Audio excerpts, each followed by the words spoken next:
Hello Patriots, I'm at Restored Republic via a GCR update compiled by Judy Byington. Trust the plan to save the world. Each one of us has a part to play in it. Pray and ask for what your part is. Stick together, support each other. Where we go one, we go all. God wins. Love wins. We win. They never thought she would lose. Now they all lose. Q+. A child's prayer. Heavenly Father, are you really there? And do you hear and answer every child's prayer? Some say that heaven is far away, but I feel it close around me as I pray. Heavenly Father, I remember now something that Jesus told disciples long ago. Suffer the children to come to me. Father, in prayer, I'm coming now to thee. Pray he is there. Speak he is listening. You are his child. His love now surrounds you. He hears your prayer. He loves the children. Of such is the kingdom of heaven. Words and music, Janice Cap Perry, 1938. Judy notes it was believed that the 12 days of exposure that led into the 10 days of darkness began on Wednesday, October 4th with the so-called test of the emergency broadcast system that was said to actually be a switchover to the new Starlink satellite system. Iraq was expected to reveal their new dinar rate on Saturday, October 7th, while Tier 4B could likely start exchange redemption appointments on Monday, October the 9th. Since that Wednesday, October the 4th, the beginning of 12 days of exposure, 10 days of darkness, and according to Tucker Carlson, Ukrainian President Zelensky was arrested and sent to a Russian prison, while a top Ukrainian official provided a list of U.S. politician names who have allegedly been stealing over $1 billion taxpayer dollars by laundering it disguised as aid to Ukraine. The monies were sent back into their pockets in the largest money laundering operation of all time. Washington, D.C. was boarded up and empty. We are in the middle of the largest military operation in the history of the world. Evidence has surfaced that the FBI planned the January 6th operation and planted documents days earlier that were later used against innocent Americans. It was discovered that the government itself was the author of the mysterious 1776 returns document, a 9-page paper that outlined strategic plans for the takeover of U.S. government buildings on January 6, 2021. Mass graves of thousands of children killed by Fauci in illegal experiments has been found in New York City. The satanic ritual abuse of children was rampant in Utah. The following podcast explained how Utah's elite maintained power in plain sight and out of the legal system. Shadows of Power, how Utah's elite maintained power while hiding in plain sight. YouTube link. Up next on Wednesday, October 11th, was the resignation of Biden followed by his indictments? Q was hinting at the foreshadowing of a date or time by posting the Mickey Mouse clock, Mickey's hands pointing to 10 and 2, which mirrored February 10th. That could be the date of special elections, which could be the single most important event that you'll have in your lifetime, in your entire life, as well as life-changing for people worldwide. 5G and air pollution were done by the deep state to destroy the planet.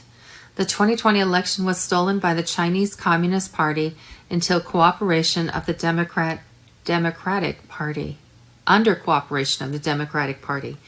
Ben Fulford, assuming a 1-to-1 value ratio, the chances of gold and silver exceeding $1,000 an ounce is 100%. The whistleblower, Snowden, continues to help the White Hats and is very much involved in the plan to save the world. The EBS will occur before the end of 2023. Trump's return hinges on one very strategic event.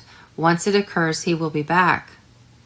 Roughly one-half of the over 500,000 sealed indictments are against stock market banks, traders, or higher-ups in the stock exchange. Friday, October 6th, get ready for the greatest shock in all. False flag operation in human history. Friday, October the 6th, global military operation. New SG Anon. Global military operation update today, October 6th. Friday, October the 6th, Intel alert, Derek Johnson.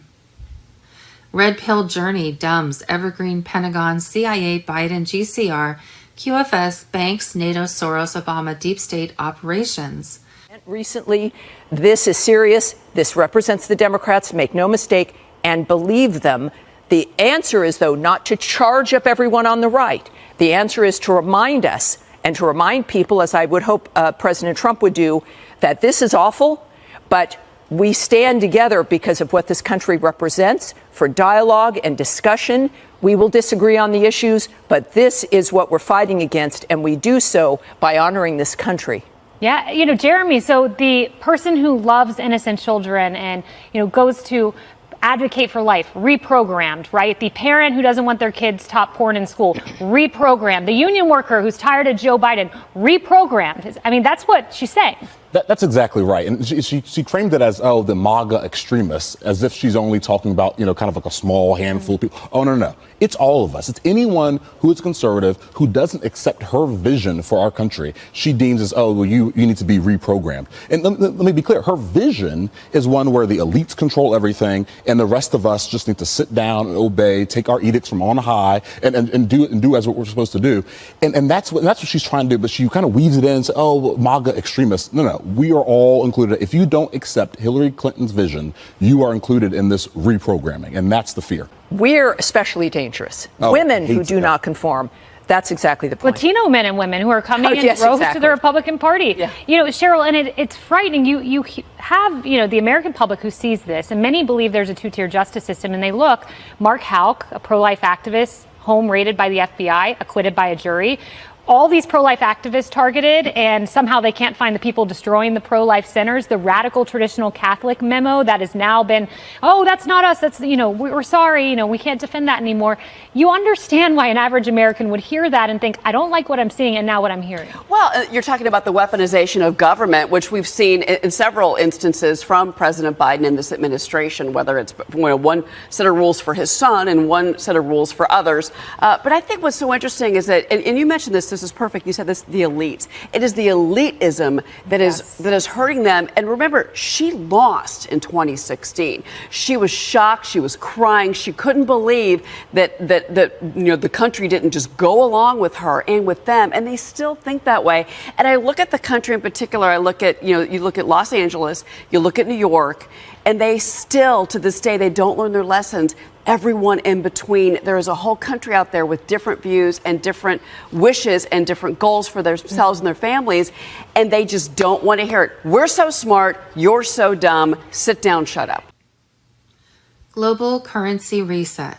On Tuesday, October, for 12 hours, U.S. Treasury representatives went to redemption centers and entered codes for each nation's currency. Pings came back that the code was valid, meaning the redemption center could receive currency from each nation in exchange for the U.S. note. In the last 24 hours, Tier 4A started preparing and paying Tier 4 groups. On Wednesday, October 4th, Iraq was welcomed to the World Trade Organization with a fully reinstated Iraqi dinar international traded currency. Thursday, October 5th, Wolverine.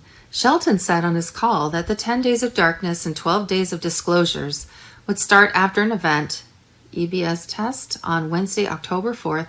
On Thursday, the 5th of October, I got a call. Everything has really begun.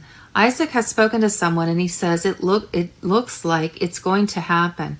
All the leaders of the Tier 1 platform have been funded, and by next week all members will be paid and it will be fast. Thursday, October the 5th, Tony said he has a 2-hour window tonight, then laughed and said he should have said the next 24 hours. Not every country's going at the same time. It's their own choice. The rate won't be on the Forex until the end of the weekend. Sounds like they will get their 72 hours of joy. Monday is a holiday, so that would be a good time for us to go. Iraqi government salaries were being paid a month in advance, effective Wednesday, October 4th. Thursday, October 5th, Bruce, bondholders Tier 3 will get notification of liquidity over the weekend. Tier 4B will be notified either Saturday, October 7th or Monday afternoon, October 9th, and will begin appointments either Monday, October 9th or Tuesday, October 10th.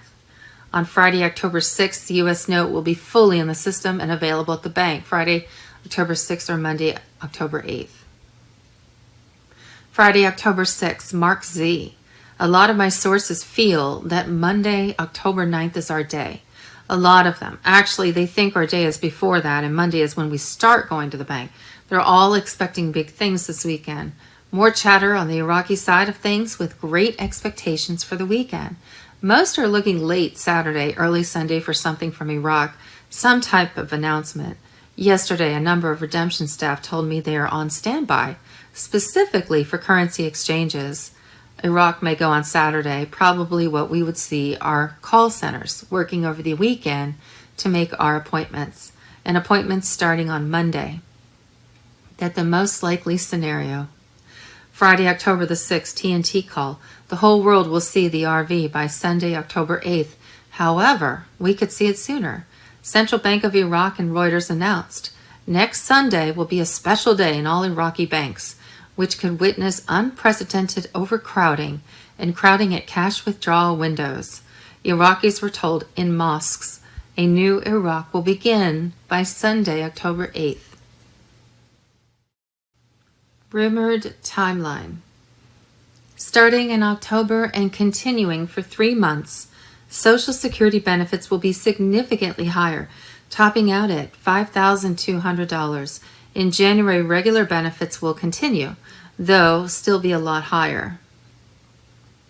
Wolverine. Shelton said on his call that the 10 days of darkness and 12 days of disclosures would start after an event. The EBS test presidential message on Wednesday, October 4th. By Tuesday, October 10th, the bulk of redemption appointments and exchanges were expected to be done. Wednesday, October 11th was another possible EBS date, along with the removal of Biden, and that would kick off a 4-month military action. The IMF and World Bank will hold their last annual meeting on Sunday, October 15th. Starting in the 4th week of October, restitution and recreational allowance will be paid out. The amount of monies paid back will be based on federal taxes paid since 1940s, interest on mortgages, bank loans, car loans, and credit card interest, along with the interest earned on those monies over the years. Those 60 and older will be paid in 3 equal monthly payments for October, November, and December. Those 50 to 60 will get payments over the next 12 months, and those younger will be paid out over 15 years, though they have to be employed in order to qualify. The end of October, Sidney Powell has a date with the Supreme Court to present evidence on 2020 election fraud. Wednesday, November 1st was the goal to have currency exchanges and Zim bond redemptions completed. The Rodriguez Trust will administer universal basic income for citizens of all GCR-compliant countries. The amount per individual or family will depend on the status, needs, employment level, and the age of the person, family, and will work to encourage people to work if they can. He said, we need to help our friends and family understand that this will happen in the next 3 to 6 months. Starting January 1st, 2024, the fiat US dollar will be worthless. All currencies across the globe will be on par, 1-to-1 with each other. Social Security benefits will be much higher, and the Social Security R&R payments start on a monthly basis. Global financial crisis. 5 months before his assassination, President John F. Kennedy issued this executive order that would give the American currency back to the people by printing money based on a silver standard, taking away the power of the Federal Reserve banking cartel. Many argue this is the reason that JFK was assassinated. Complete list of Bank of America branches that are closing in October 2023. Restored Republic. The Wednesday, October 4th EBS wasn't the EBS. Thursday, October 5th, White Hats destroy FEMA's EBS, and I believe it comes from Real Raw News. United States Army Rangers on Wednesday upset FEMA's scheduled emergency broadcasts and destroyed the central transmitter, but only after the wicked agency activated an alert that could have exposed patriots to federal harassment, a source in General Eric M. Smith's office told Real Raw News. And also, don't forget, I put in yesterday's video, Commander Thor gave me some intel that the FEMA were able to get the silent part of that alert out for several hours with all those frequencies. So we'll see if anything comes of that. Hang him, Admiral Stevens says of corrupt Army Major David Dunbar, but without tribunal. Real Raw News. A new 5,000 plus army of Starlink satellites was already in place to take over mainstream media satellites. The EAS will broadcast over this Starlink system the Global Alliance's takedown of the cabal, showing arrests and tribunals of global elites charged with crimes against humanity. The documentaries have been made in 55 languages and 600 dialects and will be shown on all channels on the planet. Pentagon confirmed Ukraine's role in biodefense, with 46 biolabs there. Conspiracy theory is now just another confirmed Pentagon press release.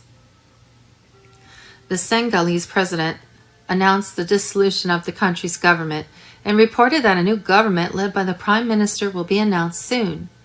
Niger. The U.S. State Department is preparing to officially designate the military takeover in Niger as a coup d'etat as soon as next week, 3 U.S. officials told CNN. Ukraine list of top names who have allegedly been stealing our tax dollars in the largest money laundering operation of all time. Per top Ukrainian official, the below is an alleged copy of a list that has been provided. It is a fraction of the over $100 billion we have sent to Ukraine, but it is still theft of our tax dollars and a substantial amount of money. Receipts coming. Joe Biden, $92 million. Mitch McConnell, $89 million. Nancy Pelosi, $86 million. Chuck Schumer, $66 million. Lindsey Graham, $82 million. Mitt Romney, $71 million. John Cornyn, $41 million. Adam Schiff, $62 million. Dan Crenshaw, $20 million. Elizabeth Cheney, $77 million. Kevin McCarthy, $42 million. Jamie Raskin, $38 million. Mike Pence, $61 million. Greg Pence, $17 million. Rick Scott, $63 million. Hakeem Jeffries, $74 million. Ilhan Omar, $33 million. And Elizabeth Warren, $42 million. The Real News for Friday, October the 6th, 2023. There's evidence the FBI planned the January 6th operation and planted documents days earlier that were later used against innocent Americans. It was discovered that the government itself was the author of the mysterious 1776 Returns document. The 1776 Returns document is the title of a 9-page paper that outlines strategic plans for the takeover of U.S. government buildings on January 6, 2021. It was confirmed in court that the FBI was behind the document and FBI operative was the author of the document. Reports released by a Ukrainian official show more than $1 billion of aid money that has been sent to the Ukraine has actually been laundered back into the pockets of U.S. government officials on both sides of the aisle and across different U.S. federal government branches of power. Friday, October the 6th, medbeds in GCR, the White Hats and the Green Button, Healthcare Revolution, and President Trump. FBI monitoring MAGA supporters, the National Pulse. Cloud seeding science is just another term for geoengineering and weather modification. First, they seed the clouds with heavy metal particles, and then they use HAARP to induce the rain via the electromagnetic frequencies. They've basically confirmed everything that we've already known for years, that weather modification is real. However, it's just a conspiracy theory when we call them out on it. 46 of 50 states have recounted the 2020 election vote and confirmed that Biden lost. Trump won by 80%. Mainstream media has yet to report why. And why have the other 4 states refused to recount or report their recount? The Biden administration says there is an immediate need to waive regulations and build a border wall as the migrant crisis spirals out of control. Remarkable. 4 years ago, this was racist. Now, but it's okay for them to put walls around their houses. Now they're advocating for it. There's presently an acute and immediate need to construct physical barriers and roads in the vicinity of the border of the United States in order to prevent unlawful entries into the United States in the project areas pursuant to Sections 102A and 102B of the Illegal Immigration Reform and Immigration Responsibility Act of 1996. Mayorkas said in an announcement, "Gee, maybe they shouldn't have sold all the border wall parts." Biden's fake inauguration. Go back and watch the fake 2020 inauguration. It was 100% filmed on 2 different days. Shoes changed. People appeared and disappeared. U.S. Marshals were seen directing traffic on people with names as big as Nancy Pelosi. Thursday, January 21st, 2021. Communist troops surround a U.S. under martial law. Inauguration not live on TV. This news story was written by Michael Scherer. Kevin McCarthy's election machine in limbo as GOP seeks new speaker. The deposed speaker spent 15 years building the political operation that won back control of the House in 2022. California Representative Kevin McCarthy spent 15 years building the political machine that won back control of the House in 2022, a sprawling operation with billionaire donor relationships he managed, a recruitment program he oversaw, and a network of shadowy political committees that intervened in primaries at the nod of his team. After only 269 days as House Speaker, the fate of that operation is now in question, raising concerns among Republican strategists and members of Congress about their ability to hold or grow their majority next year. McCarthy tried to calm those worries Friday at the Capitol, telling reporters that he plans to run for re-election and stay involved in elections. He did not state any preference on his successor, calling the two leading contenders for the job, Majority Leader Steve Scalise, Republican, Louisiana, and House Judiciary Chairman Jim Jordan, Republican, Ohio, good friends. "We'll keep the majority. I'm going to help the people I got here, and we are going to expand it further," McCarthy said. Effective control of the biggest electoral institutions that fund Republican House campaigns, like the Congressional Leadership Fund and the National Republican Congressional Committee, is certain to pass to his successor. But the relationships that drive their bank accounts are not certain to follow, nor are the less well-known operations that support both groups in the shadows of campaign finance regulations. CLF, the centerpiece of House Republican efforts, has grown increasingly dependent on just a few donors in recent years, mostly billionaires who are driven to give more for ideological reasons. The group raised at least $88.5 million last cycle from just 8 families and millions more from McCarthy's own California donors. After McCarthy was toppled, the NRCC announced it was postponing a fall gala event next week in Dallas. The happiest people in Washington this week are the people at the DCCC and House Majority PAC who just saw the #1 fundraiser in the Republican field taken off the field, said Mike Shields, a McCarthy ally and campaign strategist who previously ran CLF and worked as political director of the NRCC, referring to 2 pro-democratic committees. McCarthy's aspiring replacements have boasted about their different fundraising strengths as they have sought votes from their colleagues. Allies of Jordan, a firebrand known for rapid-fire cable news appearances, have even been circulating private emails that Scalise's staff have sent to Jordan's team in recent months, asking Jordan to sign off on emails and text messages in his name that would jointly raise money for the 2 men. "No one is better positioned to help boost the confidence in fundraising than Jim Jordan," said Russell Dye, a spokesman for Jordan. "He's the only person who can communicate with both the grassroots and the mega donors."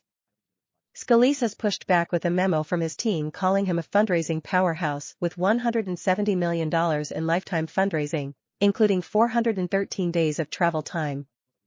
While Kevin's fundraising was unmatched, Steve Scalise was easily the second most prolific fundraiser for the conference, said Representative Tony Gonzalez, Republican, Texas, who was backing Scalise for Speaker.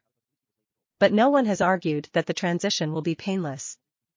Donors and some Republican operatives have expressed concerns over whether the next speaker will remain as aggressive as McCarthy is in promoting candidates who can win swing seats or as ruthless as he has been in intervening to try to stop less electable or more disruptive candidates in Republican districts from making it to the House floor. Groups connected to McCarthy spent millions to defend incumbents against far-right challengers in primaries, sometimes using spending vehicles that were designed to conceal the identity of donors. They also weeded out Republican candidates that they thought did not belong in Washington, even if they could have won office.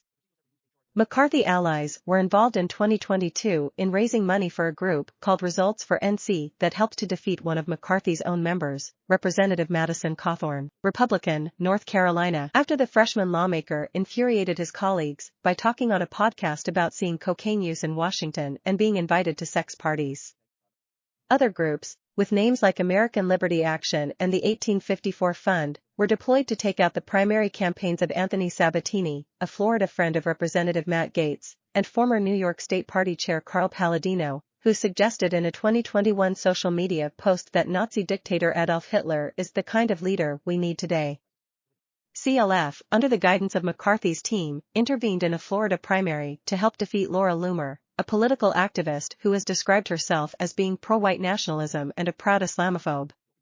CLF also spent heavily, through vehicles that were difficult to track, in a failed effort to defend Representative Jamie Herrera Beutler, Republican, Washington, a supporter of former President Donald Trump's second impeachment. After she lost, Democrats were able to pick up the seat on the southern Washington state border. Dan Constan, a McCarthy advisor who runs CLF, said in a statement after McCarthy's ouster that the group remains laser-focused on our mission of holding radical Democrats accountable, protecting our vulnerable incumbents, and expanding the House Republican majority. But no one knows whether the next speaker will have the power or will of McCarthy to be as aggressive in primaries. His hardline opponents in the House have long demanded that these interventions stop. Before McCarthy was elected Speaker in January, Constan agreed to a small concession, that CLF would not involve itself anymore in open primary contests in safe Republican seats. That agreement did not rule out intervention by other groups that worked with McCarthy's team. At a news conference after losing the speakership, McCarthy suggested he could become even more involved in shaping primary campaigns, even if it meant that he was working independently of leadership. Both McCarthy and his allies have made clear their anger at the 8 Republicans who voted to end his speakership. "I told the conference I am a free agent now, aren't I?" McCarthy said, in a thinly veiled warning of possible retribution. "I think I am pretty good at electing people." Whatever he does, the playbook for the 2024 House elections must now be worked out on the fly, in the middle of an election season. Democrats have been crowing, in public and private, in recent days about the confusion that McCarthy's absence could create, including the possibility of more retirements and recruitment challenges. McCarthy famously tried to be all things to all people, and while that was his undoing as Speaker, being a bridge between MAGA world and ultra-wealthy donors made him a good fundraiser, said Tim Persico, former executive director of the Democratic Congressional Campaign Committee. "I doubt any of the heir apparents have those relationships, and trying to replicate decades of work in a few months is damn near impossible." Neither Scalise nor Jordan comes close to McCarthy in the depth of donor relationships or electoral experience, according to Republican strategists. With a donor network he built in the California State Assembly, McCarthy created the Young Guns program during the 2008 cycle, traveling the country to promote a new generation of House candidates. In the 2010 cycle, that program became the name of the NRCC's recruitment program, which McCarthy ran during a cycle that returned a Republican to the Speaker's office. He has remained integrally involved in the effort ever since. For more than a decade, McCarthy traveled the country at nearly every congressional break, meeting with prospective candidates and golfing with billionaires. His annual August donor retreat in Jackson Hole, Wyoming, inherited from a similar event hosted by former Speaker John A. Boehner, Republican, Ohio, became a marquee forum for young politicians to meet the donors who would fund their campaigns. McCarthy also created a joint fundraising program, first called Take Back the House and now called Protect the House, that allows wealthy donors to give hundreds of thousands of dollars at once, with the money split up to support the candidates most at risk of defeat. Ironically, that has meant that McCarthy's program has already transferred more than $100,000 this year to the campaigns of Representative Nancy Mace, Republican, South Carolina, who voted to end his speakership, and Representative Lauren Boebert, Republican, Colorado, who opposed his efforts to pass a spending bill last month. McCarthy's behind-the-scenes power reflects changes in campaign finance laws since the early 2000s that have empowered very wealthy donors and the politicians they trust with their money. Representative Nancy Pelosi, Democrat, California, was able to twice hold the titles of Minority Leader and Speaker because of the dependence of her caucus on her donor network. When she stepped aside last year, one of her top political advisors, Michael Smith, took over at the head of the pro-Democratic House Majority PAC, ensuring continuity as Representative Hakeem Jeffries, Democrat, New York, took charge of the conference. A new speaker, depending on who it is, can rise to the occasion, said one Republican strategist familiar with the succession discussion happening now, who spoke on the condition of anonymity to discuss private conversations. Their greatest challenge is the absence of time. You don't build something like this in months. It took years.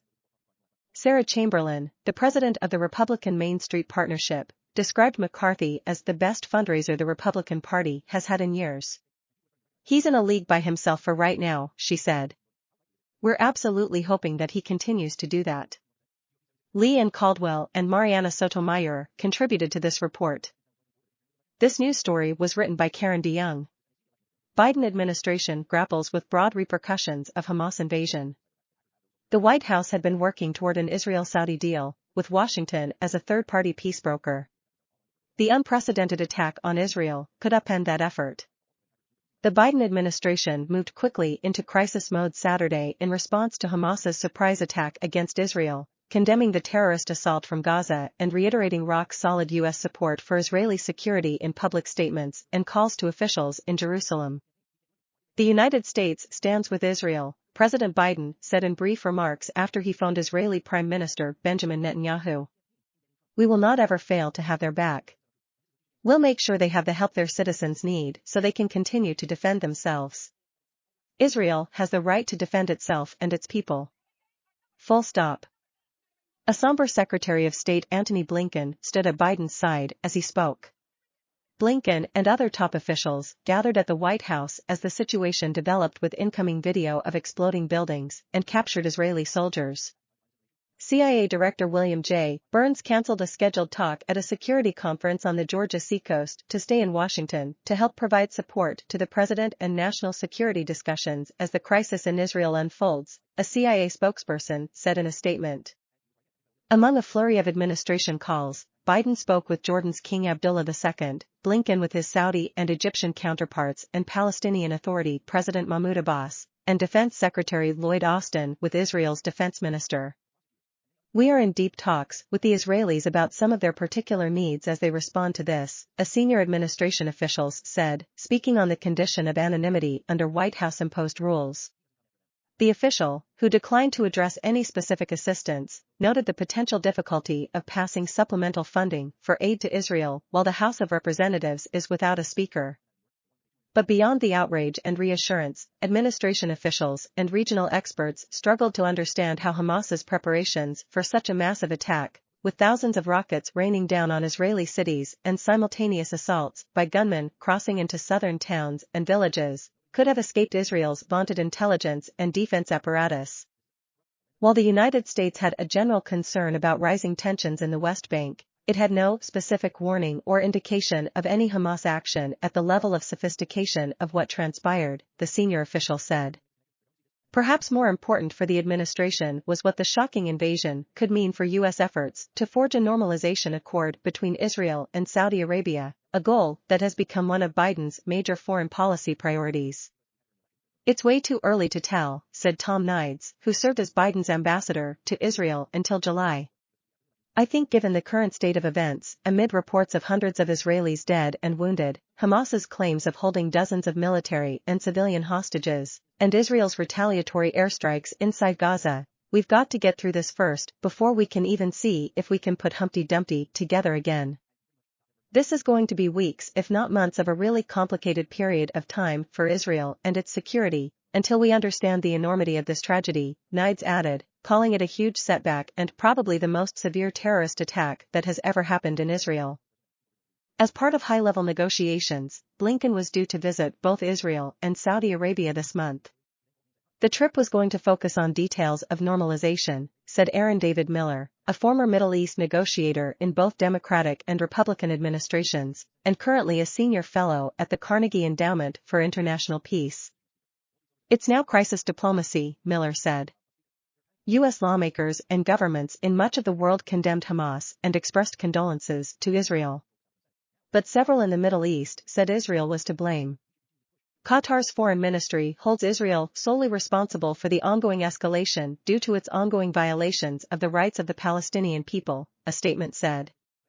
Saudi Arabia called on both sides to show restraint, but referred to its repeated warnings of the dangers of the explosion of the situation as a result of the continuation of the occupation, the deprivation of the Palestinian people of their legitimate rights, and the repetition of systematic provocations. The Saudi government statement called for the international community to activate a credible peace process that leads to the two-state solution for Israel and the Palestinians. Administration officials, despite reports of progress in their energetic pursuit of a Saudi-Israeli deal that it hopes will undercut Chinese influence in the Persian Gulf region, have been more tempered and private about the likelihood it can be achieved. The agreement would require both sides to dilute their demands and accept conditions that could be difficult if not impossible. Saudi Arabia wants a U.S. defense accord, including the sale of advanced arms systems, and a full-cycle civilian nuclear program that would allow it to enrich its own uranium. Israel is leery of such concessions, and many U.S. lawmakers, most of them Democrats critical of the Saudi human rights record and distrustful of Riyadh's recent warming, have made clear they will not accept them. Riyadh, as the self-styled leader of the Arab world, wants Netanyahu's government to improve Palestinian lives, including commitments not to annex Palestinian territory on the West Bank, and to make major concessions toward the dismantling of Jewish settlements. Although the Saudis are reportedly willing to accept lesser demands, the current explosion of violence and Israel's promises of further retaliation lessen the likelihood that public opinion across the Arab world will acquiesce. Israel and the United States are seeking a united front in the region against Iran and its support for terrorist groups such as Hamas and Lebanon-based Hezbollah. While Netanyahu's extreme right-wing coalition is unlikely to bend on either annexation or settlements, some U.S. officials are hopeful that his desire to achieve a legacy of peace with the larger Arab world could move him to reorganize his government. The hope has been that Saudi Arabia would follow in the footsteps of Bahrain and the United Arab Emirates, establishing diplomatic and economic relations with Israel as part of the Abraham Accords signed during the Trump administration. Last month, the Biden administration also signed a non-treaty security pact with Bahrain that it anticipated would serve as a template for other agreements in the region. But the scale of the attack on Israel, Hamas's holding of hostages, and the prospect of further violence has upset all projections. If the upheaval continues as previous, albeit smaller, incidents have, the most likely scenario is an Israeli attack on Gaza that lasts for a while, with a significant amount of death and destruction, said Jonathan Panikoff, a former deputy national intelligence officer for the Near East and now director of the Scowcroft Middle East Security Initiative at the Atlantic Council.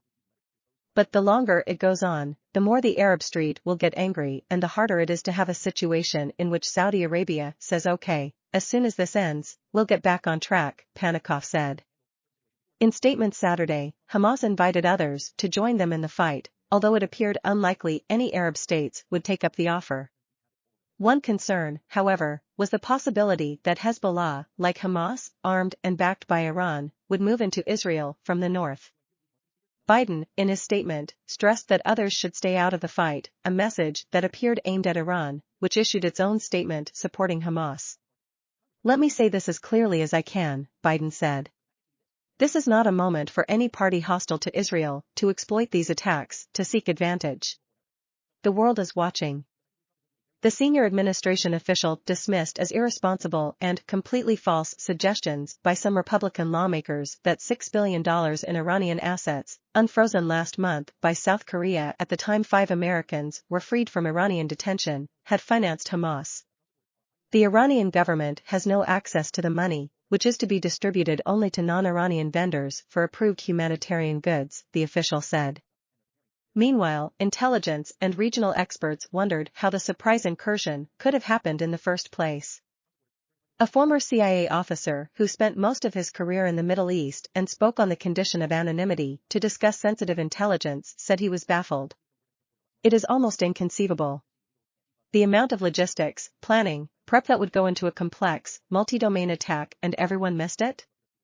What happened here is total system failure," Martin Indyk, a former U.S. ambassador to Israel, said during an event hosted by the Council on Foreign Relations on Saturday. It was a complete surprise, hard to believe given the way Israel has penetrated all forms of communication in Gaza. Indyk rattled off the deficits: failure to prepare, failure to have troops along the border, failure of the fence along the border that they paid billions of shekels for, failure that the Hamas infiltrators came across, grabbed Israeli civilians and soldiers, failure to capture them, take them, as they returned, back into Gaza without. He warned that the recriminations and soul-searching in Israel could be devastating to Netanyahu. The intelligence failure, combined with the sense that this was a dysfunctional government of the far right that placed greater emphasis on protecting settlers in the West Bank than it did on protecting the kibbutzniks on the border with Gaza, has the potential to be explosive politically in Israel. The unprecedented blitzkrieg nature of the Hamas assault and the fact that Israel was caught sleeping make this attack different, Bilal Saab, head of the Defense and Security Program at the Middle East Institute, said. But ultimately, the result will not be that different from past episodes. Innocent civilians will die, so will the idea of peace. Saudi-Israeli normalization seemed close for a moment, but after this, thanks to Iran and its Palestinian ally who never miss an opportunity to spoil, it's doom and gloom in the region all over again, Saab said. Michael Birnbaum, Shane Harris, Missy Ryan and Ellen Nakashima contributed to this report.